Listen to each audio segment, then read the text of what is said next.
Special गाउँबाट आएको सामेर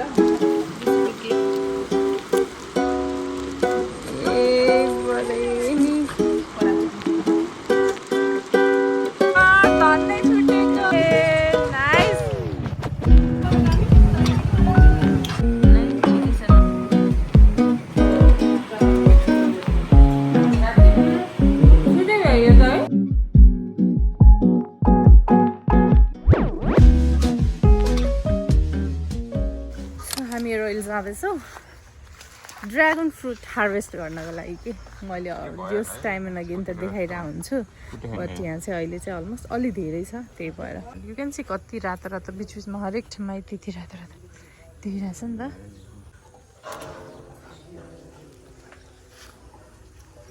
बेच्दिनुपर्छ कि यो घाम पर्ने साइड धेरै रेड हुने रहेछ क्या काठलाई काट हुने कि हातमा काँडा लाग्छ कि कस्तो झ्याउराउनु मसिनो झुरा टाइप्स हुन्छ लाग्यो मिले ल ल फिफी ड्रागन फ्रुट खानु मन छ भने तर यस्तो हो उति बेला डेली त हुँदैन अलिकति एउटा ब्लड हुन्छ पाक्छ फेरि लट अब मेबी 1 विकमा हुन्छ होला अर्को जस्तै यहाँनिर देख्न सक्नुहुन्छ यिनीहरू लागेछ नि त यो यस्तो छ अनि त्यो एक हप्तामा हुन्छ खान मन लाग्यो किन्नु मन छ भने चाहिँ आउन सक्नुहुन्छ हाम्रो घर भयो है यो त ओए भाइ लोग पुन्टेवाला रहेछ कि यहाँ योमा चाहिँ मजाले पाक्यो रहेछ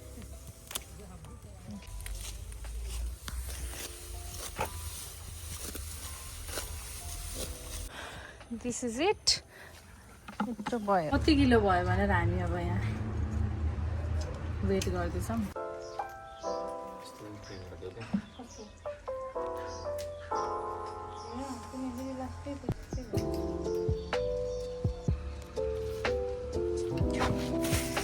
यो इट्स 1 kg यो हाम्रो थर्ड धेरै भएछ अलि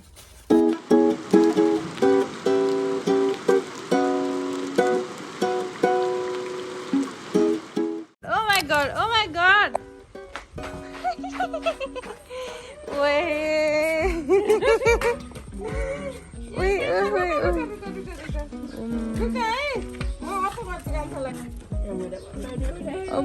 Abui. 5 मिनट भन्नु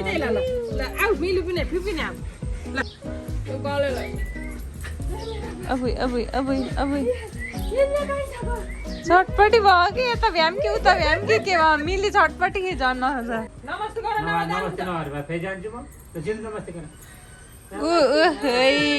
भयो त हजुरको माइती गाउँको यात्रा भ्याकेसन भनौँ न गुल्मीको टुर चाहिँ राम्रै भयो राम्रै भयो होइन 11 दिनका दिन घर हाम्रो आज सपाल्पा जोरदाराको नास्ता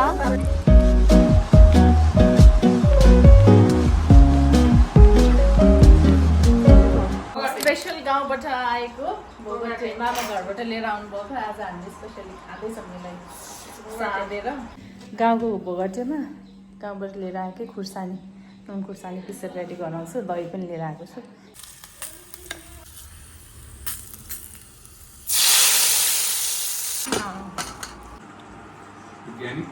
पराचुरी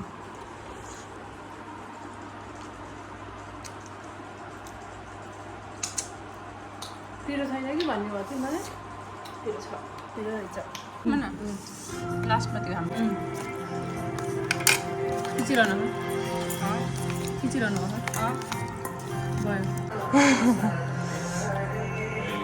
भयो अझै राख्नुपर्छ हो सुप सबै राखे नि भयो क्या यो यस्तै खाम अब नछोपिकन हो मिठो हुन्छ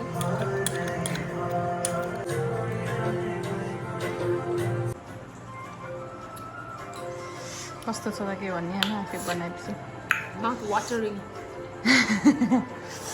हेलो एभ्रिवान अनफर्चुनेटली फ्यु डेजदेखि चाहिँ मेरो हेल्थ चाहिँ अलिकति अनवेल छु म किनभने यो सिजनल चेन्जले पनि होला हल्का घाँटी दुख्नबाट स्टार्ट भइरहेको थियो अहिले चाहिँ अलिअलि फिभर हल्का यस्तो भइरहेछ फ्यु डेजदेखि अनि यस मम ड्याडहरू पनि 3-4 दिन भयो मम्मी ड्याडीहरू आउनुभएको। आज फेरि मेरो सानो भाउजूको बर्थडे छ अनि सो अहिले चाहिँ right now we are going there. It's her special day. अनि मेन कुरा चाहिँ अनि दाई मेरो दादा बाहिर हुनुहुन्छ नि त, उहाँ चाहिँ he is a very lovely एउटा रोमान्टिक हस्बेन्ड हुनुहुन्छ कि इच एन्ड एभ्री केही न केही फङ्सनहरू हुन्छ नि, like their anniversary, birthday, valentine day, जेमा पनि he never fails to surprise her कि होइन। लास्ट भ्लगमा देख्नुभएको थियो होला मैले जुन बर्थडेमा चाहिँ फोन गिफ्ट गर्नुभएको थियो नि, अहिले चाहिँ फ्यु आइटम्सहरू भन्नुभएको थियो, तर म हिजो पनि अलिअलि गएर लिएँ, भने जति चिजहरू गर्न पाएन। I got few gift for her अनि त्यो अहिले गएर अनि जान्छौँ होला हामी है। क्वाइट सन्नी डे छ बट मैले चाहिँ पुरा हाई नेक टी सर्ट्सहरू लगाइरहेको छु कि घाँटीमा जाडो भयो जस्तो फिल हुने अनि त्यस्तो भइरहेछ। सो यस दिस इज हल्का सामानहरू। आई हेड टु पिकअप एउटा वाच पनि लिनुपर्ने छ, हिजो हेरेको थिएँ मैले त्यहाँ गिफ्ट हाउसमा। सो त्यहाँदेखि लिएर we will go. This is the gift for भाउजू दादाको साइडबाट एन्ड मेरो गिफ्ट पनि यता प्याकिङ हुँदैछ। मैले चाहिँ हल्का ज्वेलरिजहरू नै अलिकति लगाउने, कानको इयर क्लिप्सहरू अनि लिएको छु।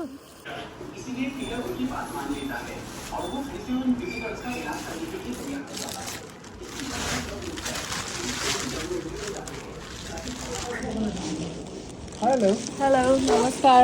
नमस्कार बोल्नुपर्छ बर्थडे टु यु। दिने मान्छे त्यही हुनुहुन्छ कि कलमै यता हो। यो चाहिँ मेरो साइडबाट happy birthday. Happy birthday. May God bless you with good health, good wealth plus of course हजुरको एकाडेमिक्सहरू पनि, किनभने अब त्यो चाहिएछ अनि एभ्रिथिङ यु विस फर। अनि त्यही हो, विस भयो जस्तो भ्याइयो कुरा। अरू बताउनु के छ हालखबर? एकदम ठिक छ। हाबिबीसँगै बोल्दै बस्नुभयो रहेछ। ल भाग्यमानी भाइ। आई केम ब्याक उता भाउजू लन्च उतै गरेँ अनि आज चाहिँ डिनरको लागि जानु भन्नुभएको थियो बाहिर, बट घर पनि काम छ किनभने अब फेस्टिभल पनि छ नि त, प्लस अलिकति हेल्थले साथ दिइरहेको छैन, त्यही भएर चाहिँ आएँ। अनि अहिले चाहिँ एकछिन आएर एकछिन न्याप लिएँ मजाले अनि प्यारासिटामोल खाइरहेको छु, like ट्राइस a day but still I don't think it's working. अनि अब चाहिँ भोलि लक्ष्मी पूजा छ, त्यही भएर अलिअलि सामानहरू चाहिँ लिन जानु पर्यो। मम्मीले रोटी बनाउन सुरुवात गरिसक्नु भएको थियो। हाम्रो सल्लाह भनेको फेरि रोटी नबनाउँला, अप्ठ्यारो रोटीहरू नबनाउँला भनेको नानीले मैले, मम्मीले नै भन्नुभएको थियो आफैले, बट मम्मीको मनले मानेन। सो यहाँनिर अहिले बल्ल तिहार आयो जस्तो फिल भएको कि पिठो सुकायो डेलो ल्याउनु पर्छ बनाउने होइन सुतेर रोटी ल्याए खाबेली बनाउने हो। धन्नै छुटेको टाइममा आयौँ हामी। धन्न फर्किम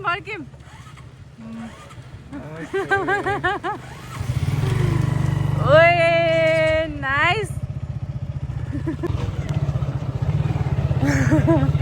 ओ माई गॉड, मैले भन्थेँ त आज आउनु छ कि यस्तो त भनेर नयाँ बाइकमा। ल कङ्ग्रेचुलेसन्स हजुरलाई त देखिरहेको छु मैले, आज बाइक हेर्छु। नाइस, कङ्ग्रेचुलेसन्स हाम्रो यहाँ नानी बाबुले कुन बाइक किन्नुभएको छ भन्नु त? रोयल इनफिल्ड यो कङ्ग्रेचुलेसन्स। खै त मम्मी कङ्ग्रेचुलेसन्स भन्नु न एकचोटि फेरि।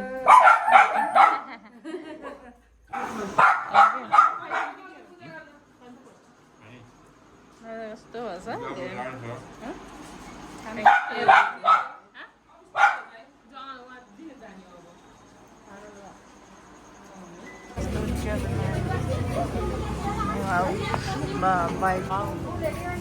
Nice nice. टिका लाउनै हुँदैन चाहिँ अर्को फुल रहन्छ क्या, यो वाला मात्रै रहेछ। मेबी भोलि रङ्गोली हामीले कलर युज नगरेर फुलको मात्रै बनाउने, अलिक इजी पनि हुन्छ भन्ने प्लान छ। Let's see.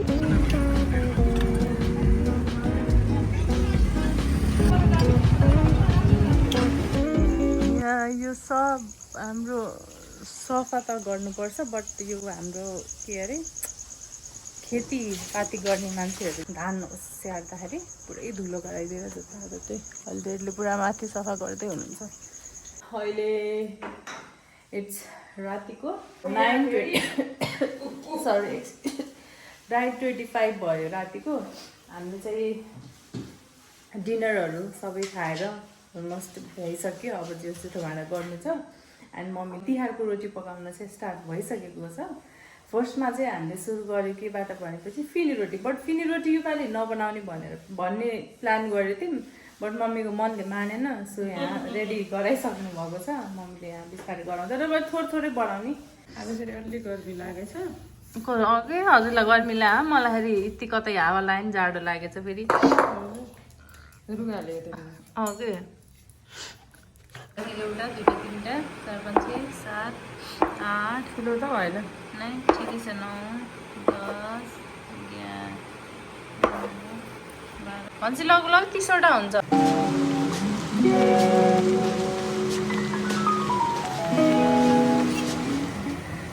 सब भयो तिमी रोटी बनाएर पनि भइसक्नु भयो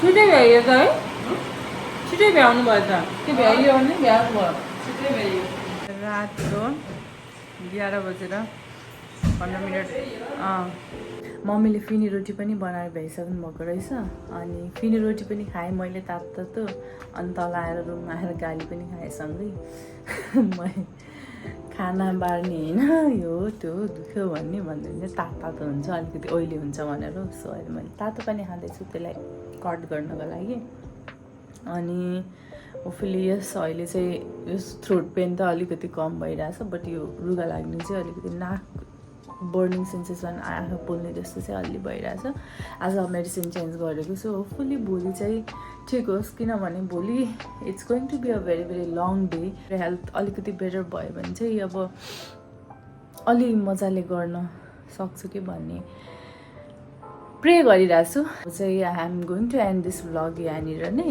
अनि अब भोलिको भ्लगमा चाहिँ it's going to be of course a festival vlog नै हुनेवाला छ लक्ष्मी पूजाहरूको के तयारी छ सबै कुराहरू देखाउनेवाला छु so I am going to end this vlog अनि thank you so much for watching till the end please don't forget to like and so some love in the comment section if you are new to my channel and also if you haven't subscribe my channel yet please don't forget to subscribe to my channel त्यति भन्दै चाहिँ म यो vlog चाहिँ यहीँ end गर्दैछु I will see you in the next one by